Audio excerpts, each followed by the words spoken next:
Leave a small uniform gap and plan how you will finish it before you set the last row of tiles. When tiling to the wall or cabinetry, leave a consistent expansion gap of about 1/4 inch to 3/8 inch so the field can move without causing cracked tile or lippage.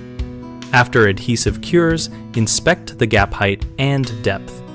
If it is shallow, backer rod can be pushed in to provide proper depth for flexible sealant and to avoid three-sided adhesion. Use a high-quality silicone or polyurethane sealant that matches either the grout color or the cabinetry tone when the gap is visible.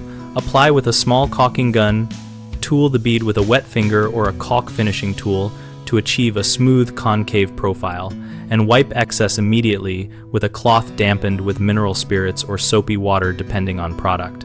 For a grout-like appearance, use a pre-mixed flexible grout product designed for movement joints and follow the manufacturer curing times, noting that these materials are more elastic than cement grout but less flexible than silicone.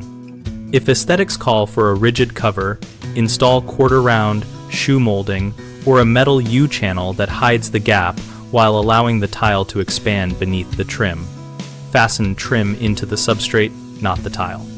Always test color and adhesion in an inconspicuous spot and follow ambient temperature and humidity recommendations so the sealant bonds and cures properly. The three most common mistakes are sealing too tightly, preventing movement, using the wrong material, and poor surface preparation.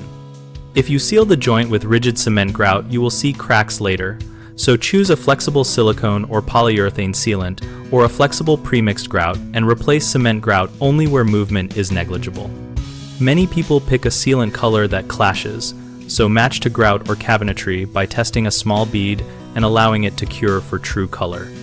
Skipping cleaning and priming leaves contaminant on the substrate and causes adhesion failure, so clean the gap of dust and adhesive residue, dry completely, and use primer when the sealant manufacturer recommends it.